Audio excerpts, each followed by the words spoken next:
Muy bien, pues muy buenos días a todos.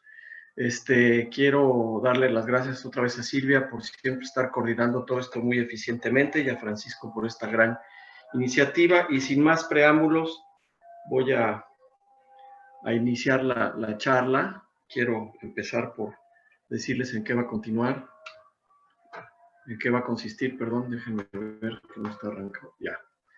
Bueno, pues básicamente es dar una introducción, quién soy yo, cuáles son algunos de los requisitos comerciales que necesito para establecer una visa de trabajo. Mucha gente me pregunta acerca de cómo puede tener sus autos asegurados en Estados Unidos cuando tienen placa mexicana, qué pasa, cómo pasa, voy a tratar de cubrir eso.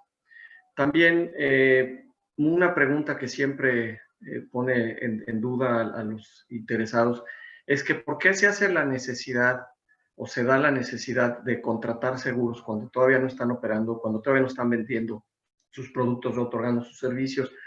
Y además, pues la creencia es de que todo el mundo cree que sus productos o sus servicios no pueden causar daños y tenemos que acordarnos que en este país los abogados hacen su agosto con las demandas. Entonces debemos de pensar siempre que nuestro producto o servicio, aunque sea inofensivo, pues realmente nos van a querer hacer responsables de algo. Ya voy a platicar un poquito más a detalle adelante. Ahora, ¿por qué se hace necesario que yo a todos mis proveedores también les pida seguros como me los pide a mí la empresa o el proveedor o el distribuidor de mis productos? Vamos a platicar acerca de eso también. Hay un tema muy interesante que es para aquellos que tienen hijos o para aquellos que pueden pensar en venirse a vivir a los Estados Unidos con una visa de estudiante. Es factible, es viable. Si ustedes tienen la posibilidad de venirse a estudiar el mercado, a conocer las diferentes opciones, los demográficos, los hábitos de consumo, de compra, y pueden destinar parte de ese tiempo a convertirse en estudiantes, pues es una manera bastante sencilla de poderse venir a vivir a Estados Unidos sin estar infringiendo la ley. Quizás en preguntas y respuestas pueda yo dar algunas opiniones. Y el OPT, que es la opción terminal que se da para que el estudiante, una vez que ha terminado sus estudios, pueda trabajar. Y también lo puede hacer durante la carrera o durante los estudios, pero tiene algunas limitaciones. Vamos a platicar un poco de eso también. El tema de la residencia fiscal, que mucha gente no entiende o no sabe o no ha investigado, qué es lo que da lugar a detonar que nos convertamos en residentes fiscales en los Estados Unidos, totalmente independiente de lo que puedan ser las visas de trabajo o las visas de turista. No sé si han escuchado acerca del credit score, que es así como el buró de crédito en México, que tengo entendido nos tiene con un grado de calificación. Aquí pues es el credit score y hay 3 agencias que principalmente lo manejan, y cada vez que hacemos un cambio en nuestro haber financiero, pues obviamente lo reportan, lo registran, y eso puede generar puntos más o puntos menos en nuestra calificación. Ahora, ¿qué pasa si yo tengo una obligación fiscal en Estados Unidos? No soy residente, no vivo aquí, pero vendí una casa o tuve algún motivo que generara un impuesto. Vamos a platicar un poco de eso también. Y cuáles son un tema muy importante, que es el de gastos médicos. Todos los días me topo con gente que tiene mucho tiempo de estar viviendo aquí y que creen que su seguro de gastos médicos lo sigue cubriendo. Y por otro lado, pues mencionar algunas de las principales diferencias de lo que es el seguro de gastos médicos en Estados Unidos y en México, así como las implicaciones que tendría vivir o estar aquí residiendo con el seguro de México. Y por último voy a cubrir un poco lo que tiene que ver con el impuesto de herencia, que aquí se conoce como el estate tax, y en México pues es el impuesto a la herencia, aquí es el impuesto al legado, y pues muy poca gente es consciente que teniendo activos que sean susceptibles de ese impuesto, tengan que tomar alguna previsión. Pues sin más preámbulos, quiero pasar al siguiente tema, que es la introducción.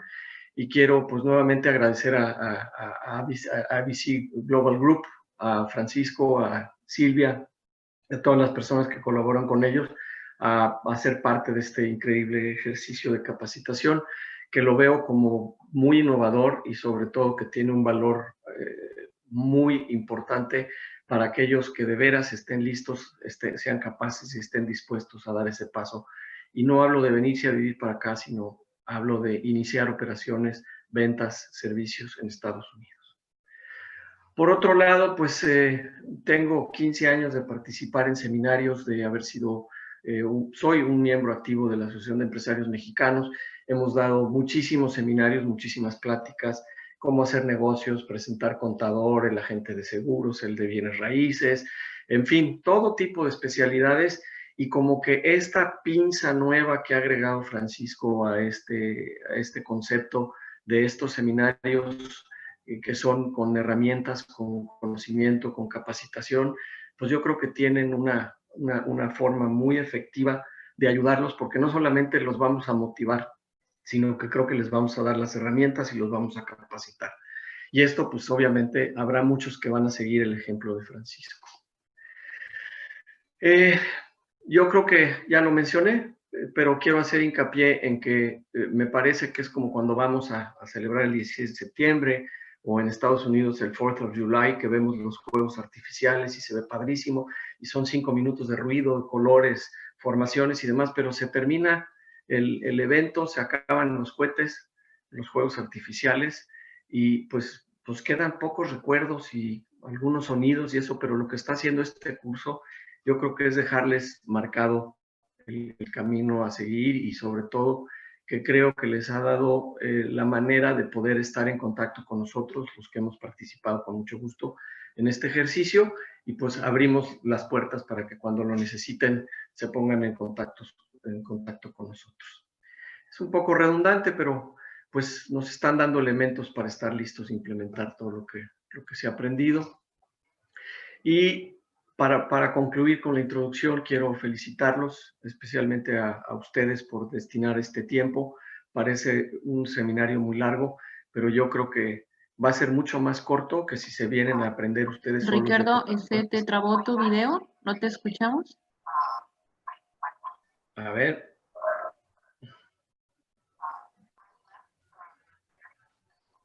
¿Ahí me escucha, Silvia? Sí, perfectamente. Ok. Pues lo que decía es que los quiero felicitar por participar en este seminario. Parece ser un seminario largo, ambicioso, pero realmente va a ser mucho más corto y eficiente que si ustedes vinieran a aprender y a domar esa curva de aprendizaje, que realmente puede tomar mucho tiempo el que aprendan, el que toquen puertas, el que sepan con quién, y yo creo que Francisco y Global Group está poniendo las herramientas enfrente de ustedes. Les voy a hablar brevemente de quién soy yo. Bueno, soy originario de Ciudad de México, del 58. Si saben un poco de matemáticas, tengo 62 años. Me siento de 40, pero muy contento de estar aquí. Cursé la carrera de la licenciatura en Administración de Empresas en la Universidad Iberoamericana, con una especialización en Mercadotecnia. Sí soy de la generación que nos tocó el terremoto que tiró una tercera parte de la universidad, me tocó el cambio. Después nos fuimos a diversas escuelas, principalmente del Politécnico, y acabé en los famosísimos Gallineros. Ahí terminé mi carrera en el 81. Dentro de mis trabajos más relevantes, puedo mencionar que inicié mi carrera de seguros en Seguros América Banamex. Fue un poco como el burro que tocó la flauta. Mi papá me recomendó trabajar para un banco, porque en aquella época ser gerente de un banco era algo extraordinario.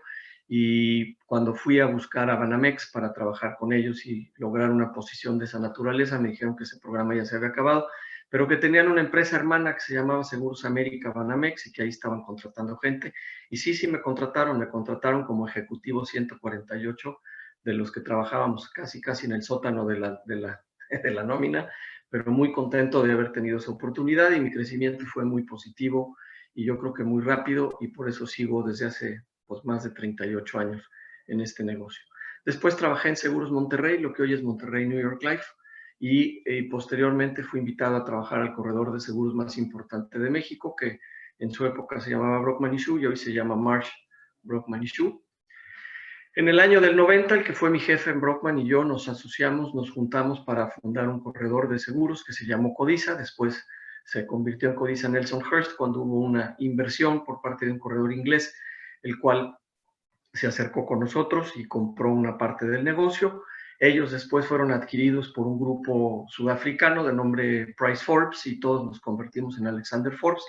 y lo que ahora es la división que éramos nosotros, la división internacional de Alexander Forbes, hoy es conocida como Lockton México, que es el corredor, Lockton a nivel mundial es el corredor de seguros privado más grande del mundo. Y bueno, estoy casado con Margot Bosch Migoya, tenemos 2 hijos, Andrea, que tiene 29 años, ingeniera mecánica, trabaja para una empresa que hace Cold Brew Coffee, son el productor de café en frío, percolado en frío más grande de los Estados Unidos, le venden a Costco, a Starbucks, a muchas otras marcas y ella está muy contenta.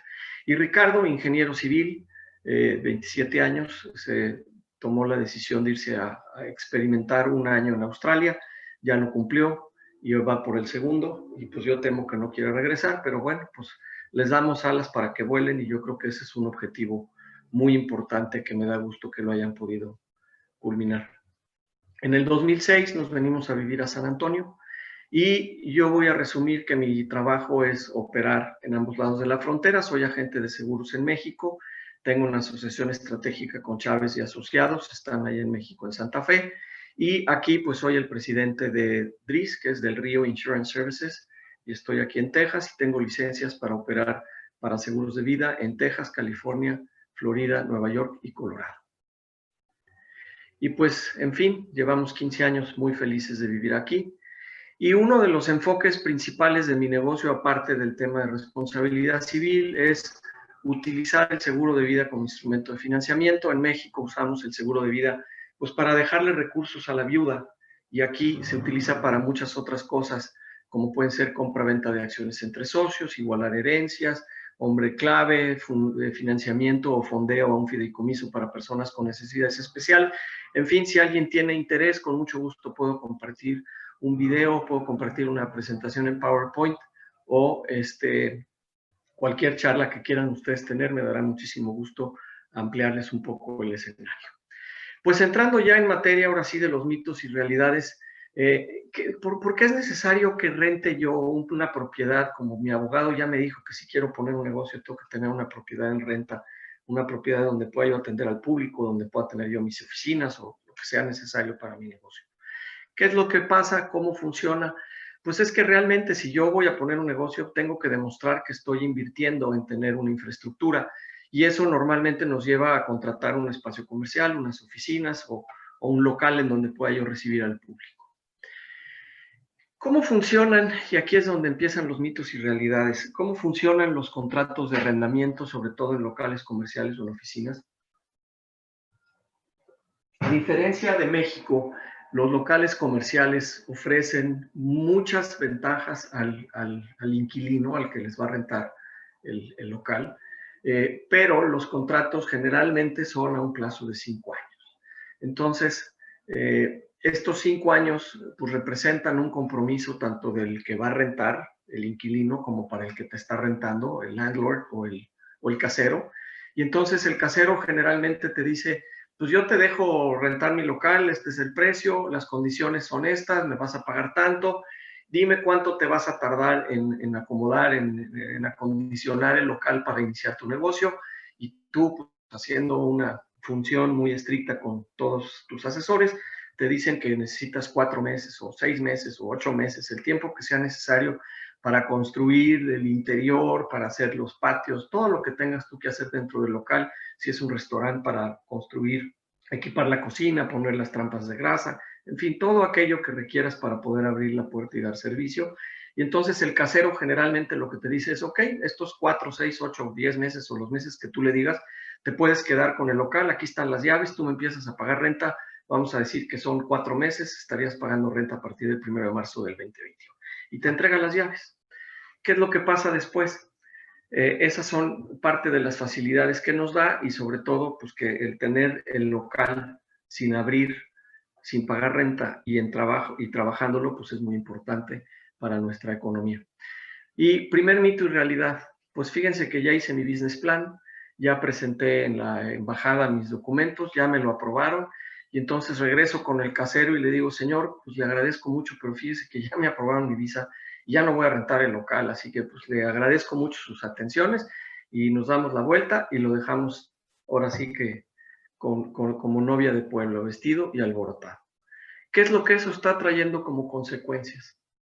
Hubo una época, y creo que hasta la fecha, pues ya no tan medidamente porque no ha sucedido tan frecuentemente, pero hubo una época que aquí en San Antonio, en el North Star Mall y en La Cantera, que son los principales centros comerciales, los principales malls, decidieron por consenso ya no rentarles locales a los mexicanos que estaban buscando venirse a trabajar o a vivir. Quizás si tú demuestras que llevas 5 años trabajando en Estados Unidos, quieres abrir un segundo local o que quieres iniciar tu negocio o cambiarte de lugar, probablemente sí, pero esto trajo como consecuencia que nos tacharan para no querernos seguir dando visas. Otro de los temas muy frecuentes es qué pasa, tengo mi coche con placas de México, me lo puedo llevar, mi seguro me ampara, no me ampara, en dónde hay lagunas, qué riesgos corro. Pues muy fácil, el seguro de automóviles en México tiene una cobertura que permite cubrir daños materiales y robo y gastos médicos a ocupantes en todo el territorio nacional, me refiero a México, y la extensión de cobertura para Canadá y Estados Unidos, excepto en lo que corresponde a la responsabilidad civil por daños a terceros en sus bienes o personas. ¿Esto qué es lo que sucede? Pues que el auto, si estás en Estados Unidos y tienes un choque, pues está cubierto. Si te lo roban, está cubierto. Pero si atropellas a alguien o dañas a otro vehículo, pues eso no está cubierto. Entonces, ¿qué es lo que hay que hacer? Pues los seguros de autos en México tienen una opción que ofrecen la extensión de cobertura a Estados Unidos, pero son extensiones de cobertura para viajes ocasionales. No es para vivir, trabajar como en mi vecino que tiene 20 años de vivir aquí, que va todos los días a su oficina, y yo con mi visa de turista o en proceso de, me vengo con mi póliza de autos y me quedo con esa póliza. No funciona así. Es muy importante entenderlo porque a mí ya me pasó, a mí sí me pasó, que tuve un pequeñísimo accidente y el ajustador se dio cuenta que yo vivía permanentemente aquí y denegó el pago.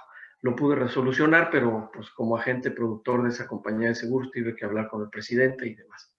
Ahora, ¿qué pasa cuando tengo mi coche financiado? Es decir, un arrendamiento o tengo un leasing, un arrendamiento o está financiado y yo me quiero traer el coche a Estados Unidos. ¿Puedo cancelar el seguro de México si ya lo tengo asegurado en Estados Unidos? La respuesta es que probablemente no, porque la financiera o la arrendadora lo que va a querer tener es una garantía de que pueda irse en contra de una aseguradora en México para que le paguen el valor del automóvil. Entonces, aquellos que traen autos financiados, pues prácticamente lo único que tendrían que hacer es traerse el vehículo, el seguro de México y solo contratar la cobertura de responsabilidad civil, con algunos inconvenientes que voy a tratar de describir un poquito más adelante. También puedes contratar un seguro especial para auto de placa mexicana. Normalmente cuando acudes a una agencia de seguros o con una compañía de seguros a tratar de asegurar un auto, no te preguntan qué placas tienen, porque pues ellos lo ven muy generalizado, que todos los autos que van a asegurar tienen placas americanas. Y si ponen el número de serie o el VIN number en su sistema y aparece registrado el auto, te ofrecen el seguro. Pero a la hora que tú vengas a querer que te paguen una pérdida total con una factura mexicana, no van a saber qué hacer. Yo tengo una autorización especial con una compañía de seguros, Progressive, junto con mi socio Adolfo González de Echelon. Nosotros podemos asegurar autos placa mexicana en cobertura amplia y están entendidos de que la factura será una factura mexicana. Van a pedir algunos papeles adicionales, pero nada difícil de lograr.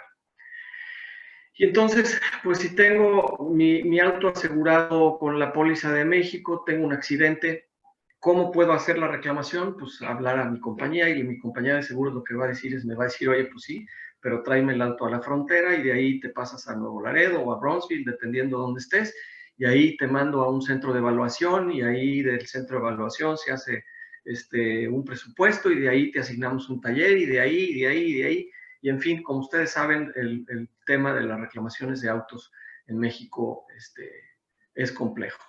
Y entonces, si contrato un seguro de auto, ¿cómo se llama? De responsabilidad civil para estar aquí permanentemente, pues necesito contratar una póliza específica que considere que voy a estar aquí 24/7 por 365. ¿Qué pasa Otro de los temas que ya mencioné es que tendría yo que llevar mi auto a la frontera, a un centro de evaluación, y de ahí en adelante se encargará la aseguradora. Y bueno, pues normalmente en Estados Unidos, cuando tenemos un accidente automovilístico, cada uno de los asegurados le reclama a su compañía de seguros, paga su deducible, le reparan su automóvil, y posteriormente a que todo ya quedó resuelto, en virtud de que no hay ajustadores y que quien se encarga de emitir el reporte del accidente es la policía y que la policía determina quién es el culpable, pues la aseguradora del culpable le reembolsa a la otra aseguradora para que le reembolse al asegurado su deducible. Entonces pues ya te repararon el coche.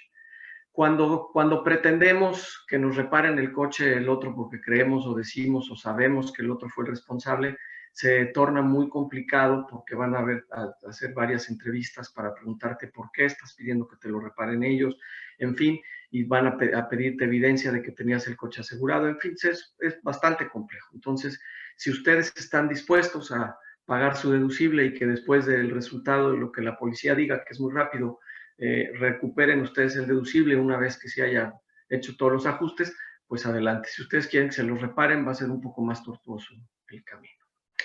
Ahora, siempre que hablamos de que vamos a venderle productos a un tercero, al H-E-B, a Walmart o a quien sea, se les comenta, se les dice que van a necesitar contratar seguros. Entonces la pregunta es, ¿por qué antes de empezar a operar tengo que contratar los seguros? Pues a lo mejor no los tienes que contratar, pero lo que sí tienes que hacer es empezar a buscar opciones. Y aquí es en donde, como siempre me pongo a sus órdenes, cotizar no cuesta, lo importante es tener las posibilidades, porque si queremos como último tema, como siempre lo hacemos en México, dejar el seguro para el final, nos va a costar trabajo, tiempo y esfuerzo, y eso puede retrasar nuestro inicio de operaciones. Es importante que consideremos que todos los contratos en Estados Unidos, sea de renta de una oficina, de renta de un coche, de venta de un producto, de compra, en fin, por todos lados, todos los contratos tienen cláusulas de seguros y van a solicitar que se les presente evidencia de que tienes los seguros que te están pidiendo.